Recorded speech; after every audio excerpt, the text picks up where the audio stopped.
আসসালামু আলাইকুম রহমতুল্লাহ। একদিন লোক আগুনে প্রবেশ করতো কিন্তু তারা পড়তো না। এই কারণে লোকেরা ভাবতো এইসব সফিদের শিষ্য হতে পারলে জাহান্নামের আগুন থেকে রক্ষা পাওয়া যাবে, কিন্তু আসলে তারা ছিল শয়তান পূজারী। এই আলোচনাটির মধ্যে অনেক গুরুত্বপূর্ণ একটি ঘটনা আপনাদের সামনে তুলে ধরা হচ্ছে।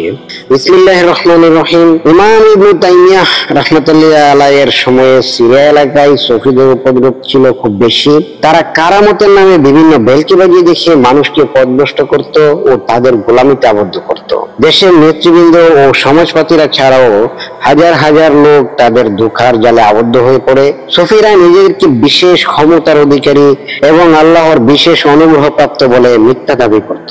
তারা আগুনের মধ্যে প্রবেশ করত কিন্তু পড়তো না। এই কারণে লোকেরা ভাবত এসব সফিদের শিশু হতে পারলে জাহান্নামের আগুন থেকে রক্ষা পাওয়া যাবে। মানুষ ইবাদতবন্দেগী ছেড়ে দিয়ে দলে দলে তাদের খানকায় হাজির হয়ে নজর দেওয়া নিয়ে তথাকথিত মারুফতের সবক নেওয়া শুরু করলো। গুমরাহের এই স্রোতে ঠেকানোর জন্য ইমাম ইবনে তাইমিয়াহ রাহমাতুল্লাহি আলাইহি সিরিয়ার বাদশাহের নিকট উপস্থিত হয়ে বললেন, হে বাদশাহ, আমি সফিদের চ্যালেঞ্জ করছি, আপনি ওদের হাজির করুন।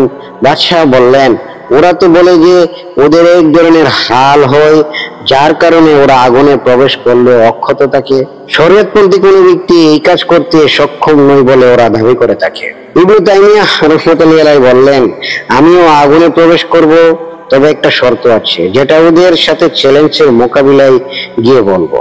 আপনি ওদের নেতাদের হাজির করুন। বাদশাহ সফি সম্রাটদের দরবারে হাজির করলেন। যথাসময়ে সফি সম্রাট তার সাথী শায়েখ খলিফা সৈয়দ আহমদ ও শায়েখ হাতেম প্রমুখকে নিয়ে উপস্থিত হলেন। অতঃপর তারা তাদের টেকনিক অনুযায়ী প্রথমে অনেকগুলি মারফতি কর্ষণ করলেন, তারপর হাল হলো। এরপর সফি সম্রাট আগুনে প্রবেশ করতে উদ্যত হলেন, কিন্তু ইমাম ইবনে তাইমিয়াহ রাহমাতুল্লাহি আলাইহি বাধা দিয়ে বললেন, খাল অর্থাৎ সাবান এবং গরম পানি দিয়ে ভালো করে গোসল করো, তারপর আগুনে প্রবেশ করো। কিন্তু সফি সম্রাট চিৎকার দিয়ে বলে উঠল, এটাই আমাদের মারুফতি তরিকা, গোসল করাটা আমাদের তরিকা বিরোধী।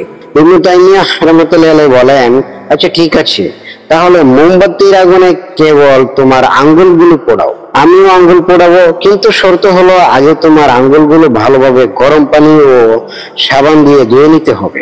কিন্তু সফি সম্রাট এতে আরো খেপে উঠলো এবং রাগান্বিত হয়ে চলে গেল।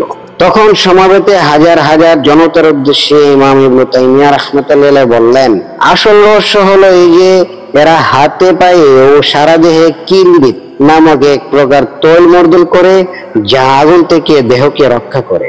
এটাকে লোকেরা তাদের কারামত মনে করে, আর এই সুযোগে সফিরা ভক্তদের ইমান চুরি করে ও তাদের পকেট সাফ করে। এরা শয়তানের এজেন্ট, এদের থেকে সকলে সাবধান হও।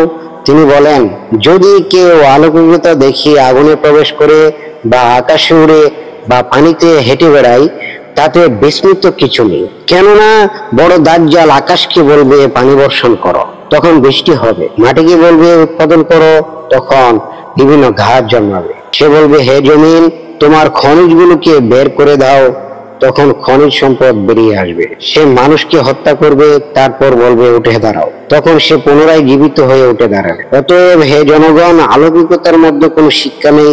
প্রকৃত শিক্ষা হলো এই যে মানুষের কাজ কর্ম কোরআন ও সুন্নাহ মোতাবেক হচ্ছে কিনা। কোরআন ও সুন্নাহ হলো সব কিছুর মাপকাঠি। ইবনে তাইমিয়াহ রাহমাতুল্লাহি আলাইহি এর সাহসী পদক্ষেপের ফলে হাজার হাজার মানুষের মারফতের ধোঁকা থেকে মুক্ত হলো এবং পুনরায় কোরআন ও সুন্নতের পথে ফিরে এলো। উল্লেখ্য যে সমাজের দুনিয়া পূজারী আলেম ও বন্ডপীর আউলিয়াদের চক্রান্তে ইবনে তাইমিয়াহ রাহমাতুল্লাহি আলাইহিকে 8 বার জেল খাটতে হয় এবং জেলখানাতে মৃত্যুবরণ করতে হয়।